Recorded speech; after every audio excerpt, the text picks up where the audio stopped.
hoş geldiniz tekrar. Nasılsınız? Teşekkürler. Sağ olun, sizler de iyisiniz. Hocam gördünüz mü, çok konuşunca gene öksürük tuttu. Biz hemen yayın öncesi hazır göğüs hastalıkları uzmanı doktorumuzu bulduk. Hemen dedim hocam geçmeyen bir öksürüğüm var. Uykunun yanında sevgili izleyenler. Benden müsebbip yine öksürüğü de konuşuruz değil mi hocam? Tabii ki, tabii ki. Çünkü bu mevsimde herkesin hocam klimadan mı bilmiyorum neden alerjik mi? Herkeste bir çeşit öksürük var. Birazdan onu konuşalım diye de böyle onu bir kenara koyalım. Uykuyla başlayalım çünkü hocam.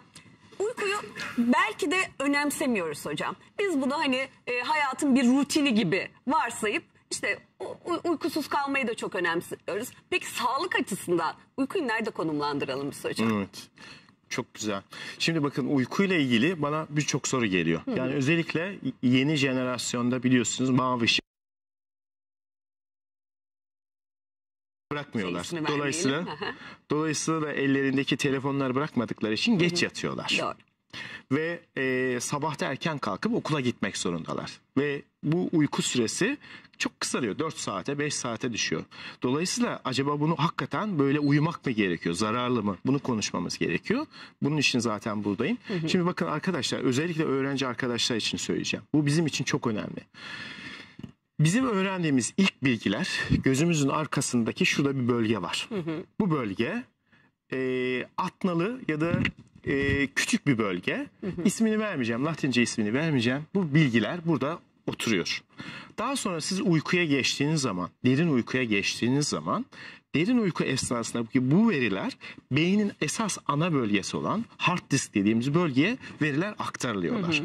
Eğer siz düzgün uyumazsanız, kısa uyursanız bu veriler oraya aktarılamıyor. Dolayısıyla yarıda kalıyor ya da hiç mi aktarılmıyor hocam? Yarıda kalıyor ya da hiç aktarılmıyor. Orada kaldığı zaman da bu bir USB bellek gibi düşünün. USB belleğe resimleri attınız. Bu resimler sizin için değerli. Evet. Bunu saklamak istiyorsunuz ama ertesi gün yine tekrar resim çekineceksiniz. Ne yaparsınız? Onu hard diske atarsınız. Onu silersiniz, oraya atarsınız. İşte beyin aynı mekanizmayla çalışıyor. Şimdi siz bunu yapamadığınız zaman o USB'nin içerisine tekrar veri attığınız zaman bir önceki veriler siliniyor. Dolayısıyla öğrencilerin ne oluyor?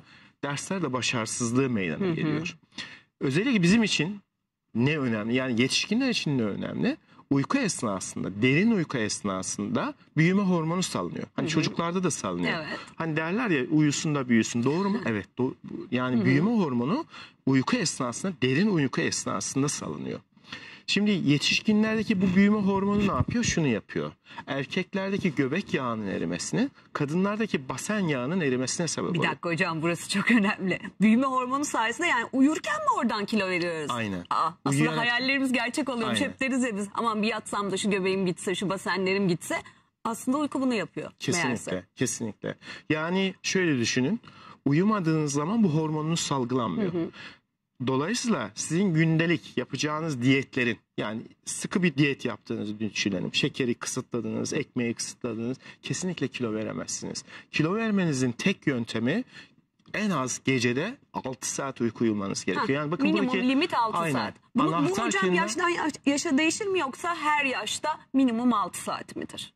Şimdi yaşla beraber şunu söyleniyor. Yaşla beraber diyorlar ki uyku süresi azaldı. Yani biz daha az uyku uyuyoruz. Yani bize böyle uyku yetiyor. Onun sebebi şu. Emekli oluyor insanlar ya da gündelik hayattan çekinmeye başlıyorlar. Ne yapıyorlar? Evde kalıyor. Evde kaldıkları zaman da ister istemez kısa kestirmeler yapıyorlar, şekerlemeler yapıyorlar. Bu gün içerisindeki şekerlemeler gece uykusunun azalmasına sebep oluyor. Aslında herkes için 6 saatin altına kesinlikle uykunun düşmemesi gerekiyor. Minimum 8 saat uyku uyunması gerekiyor. Yani 8 saat ideal. Hadi ortası olsun 7 saat ama 6 saatin altına düştüğünüz zaman. Onunla ilgili görsel hazırlamadım ama dünya üzerinde yapılmış büyük çalışmalar var. Farelerde yapılmış çalışmalar var. Bakın farelerde yapılan çalışmalarda 2 grup fare alınıyor. Farelerin bir grubunun uyumasına imkan veriliyor. Bir grubunun ise uyumasına imkan verilmiyor. Bir ay sonra o uyumayan farelerin %80'inde kanser gelişiyor. O kadar. Tabii ki o kadar yüksek. Ve daha sonra bu kanser gelişen farelerde bunları da ikiye ayırıyorlar. Diyorlar ki biz bunlara diyorlar kemoterapi vereceğiz. Yani bu kanser gelişmiş fareler. O 2 gruptan da uyumayanlar kemoterapi alanlarda fayda olmuyor. Ama uyuyan grupta kemoterapi fayda görüyor. İlaç bile fayda etmiyor yani uyumayan ilaç bile fayda bakınca. etmiyor. Dolayısıyla bakın ne için gerekliymiş uyku? Bir kere kanser açısından, Yani kanser olursunuz çok iddialı bir kelime. Bu kadar iddialı konuşmak istemiyorum ama kanser açısından çok önemli bir. İkincisi öğrencilerin öğrenme sorunları açısından çok önemli. Yani arkadaşlar eğer uyumazsanız kesinlikle ertesi gün o bilgiler sizin kafanızda kalmaz. Yani ben de hocalık yapıyorum. Öğrenciler mesela o gece uyumadan geliyorlar. Sabaha kadar ders çalışmış oluyorlar. Oysa ki o bellek, o veriler nerede kalıyor? Ön bellekte kalıyor. Siz uyumadan geldiğiniz zaman o verilerin hepsi silinip gidiyor. Aktarılmıyor aslında. Bir de çok daha enteresan bir şey var. Uyumayan çocuklarda özellikle bu mavi ışık yani televizyon, ne bileyim bilgisayar telefonlar gibi maruz kalan çocuklarda beyinde bir madde var. Girelin dediğimiz bir madde var. Bizim karbonhidrata ve abur cubura olan ilgimizi artırıyor. Eğer bu çocuklar uyumayacak olursa bu beyindeki bu madde artıyor. Bunu nasıl anlayabiliriz? Gece yemeleri de başlıyor değil mi? Evet, nereden anlayabiliriz? Mesela siz gece saat 12'de uyumadınız ve acıktınız. Bir film seyrediyorsunuz. Siz kalkıp salata mı yersiniz? Asla. Yoksa bir dondurmayı mı tercih edersiniz? Tabii İşte ki. dondurmayı tercih ettiren şey bizim beynimizdeki bu hormon. Bu hormon salgılandığı zaman bakın çocuklarda iki şey yapmış. Bu gösterilmiş. Bir tanesi çocuklar hem velilerine karşı hem de öğretmenlerine karşı isyankar oluyor, bu bir. İkincisi okulların kantinlerinden abur cubur tüketiyorlar. Bunların hepsi de girelinden dolayı. Dolayısıyla bakın hem Uyku kanser deyip açısından geçmeyeceğiz. önemli. Ne kadar önemli şeyler sebep oluyor. Aynen. Hem bunun ötesinde çocukların abur cubur tüketip kilo alması açısından hem bizim kendimizin kilolu olması açısından son derece önemli. Dolayısıyla uyku sağlığı Peki hocam. çok çok önemli. Evet, mesela şimdi uyku var. Bazen 8 saat evet belki süre olarak uyuyor gibi gözüküyoruz ama bölük pörçük bir uyku. Yani uyanıyoruz, 10 dakika sonra bir daha yatıyoruz, tekrar kalkıyoruz. Yani kalitesiz bir uyku. O zaman aynı verimi veriyor mu hocam? Yok, vermiyor. Bakın. Non-stop hiç durmadan bir 8 saatlik uykudan bahsediyoruz herhalde. Yani Ya da minimum uykuyu 6. şöyle bir şey yapalım, bir benzetme yapalım. Bakın bir araba düşünün. Arabayla buradan kalktınız, bir 400 kilometre yol gideceksiniz. 400 kilometrelik yolu eski biliyorsunuz vitesli arabalar var, manuel arabalar var. Manuel arabayla buradan diyelim ki sizin vites teşkilatınız bozuldu, birinci vitesle buradan Ankara'ya gidiyorsunuz. Ne yaparsın araba? Yanar değil mi? Birinci vitesli araba gider mi? Hararet yapar. İşte bizim uykumuz da böyle. Uyku birinci vitesle başlar, 2'ye çeker, uykumuz 4 viteslidir, 3'e çeker. REM dediğimiz rüya gördüğümüz, dinlendiğimiz arabanın en çok rahat ettiği gibi düşünün. O vitese çeker. 4. vitese çektiği zaman araba rahat eder. Benim anlattığım bu büyüme hormonlarının salgılandığı ya da abur cubura karşı ilginin arttığı hormonların salgılanmadığı, öğrenmenin olduğu, kanseri engelleyen, vücudun yaşlanmasını engelleyen bir hormon var. Bunun ismini vereceğim. Melatonin denen bir hormon. Mutlaka seyirciler duymuşlardır. Melatonin en güçlü arkadaşlar antioksidandır. Yani sizin saçınızın beyazlanmasını, vücudunuzun, cildinizin kırışmasını engelleyen hormon. Bu hormonların hepsi sadece 3. viteste, uykunun 3. vitesinde salgılanır. 1. 2. viteste salgılanmaz. Demek ki neymiş? Mutlaka 3. vitese girmemiz gerekiyor. 3. viteste, bunu özellikle gençler için söylüyorum. 3. vites uykuya sadece gece saat 12 ile 3 arasında giriyor. Demek ki 12 ile 3 arasını mutlaka uykuda geçirmemiz gerekiyor. 3'ten sonra da ne başlıyor? REM dediğimiz rüya gördüğümüz dönem. Bu da verilerin pekiştirildiği, üst üste bindirildiği bir dönem. Aktarımın başladığı. Aynen. Şimdi melatonin hormonundan bahsettiniz hocam. Artık bu programları da yapa şöyle bir bilgi edindik. Melatonin hormonu karanlıkta salgılanıyor. Değil mi? Yani uykunun, çünkü bir antrenin ışığını yakarak uyuyanlar var, abajur kullanarak uyuyanlar var veya dediğiniz gibi bir müzik açıyor telefondan, telefonun ışığı devam ediyor, o sırada uyuyor ama ışıksız bir ortamda değil. Melatonin o zaman gene salgılanmaya devam ediyor mu, duruyor mu yoksa? Şimdi melatoninin salgılandığı yer çok enteresan. Yani beynin tam şu gözlerinin arkasında bir alıcı var.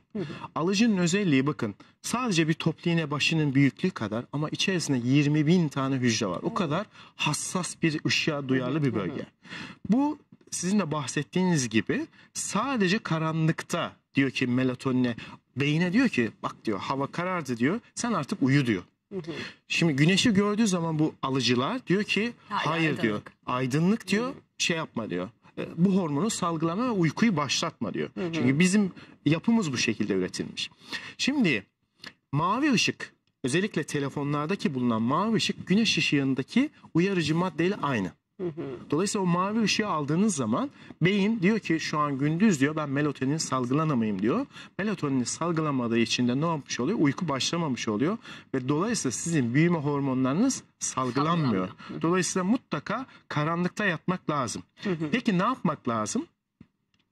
Eğer illa karanlıkta yatamıyorsanız, bir ışık kullanmanız gerekiyorsa yeşil ışık, mavi ışık tarzı değil, kırmızı ışık kullanın. Kırmızı ışık en az beyni uyaran bir ışık. Dolayısıyla hani gece lambası yakacaklarsa seyircilerimiz mutlaka kırmızı ışık kullansınlar. Peki hocam, horlayan da çok büyük bir grup var. Horlayan kaliteli uyuyor mu peki? Çok güzel. Şimdi bakın, horlama uyku kalitesini bozar. Niye?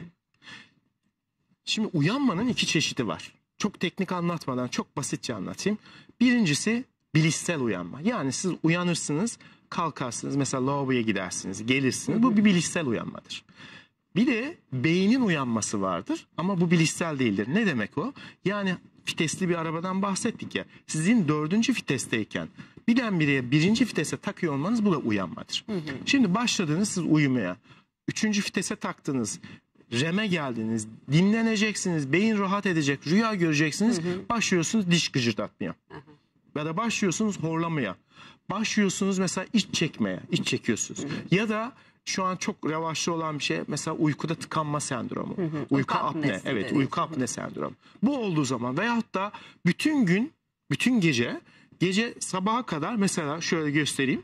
Ayaklarını bu şekilde sallayanlar var. Huzursuz bakın, bacak sendromu. Aynen. Huzursuz bacağın bir değişiği. Kameralar görüyor. Sabaha kadar sanki böyle pedala basıyormuş yine. Bunun adına periyodik bacak hareketleri diyor. Kişinin haberi yoktur. Yani sabaha kadar siz ayağınızı hareket ettiriyorsunuz.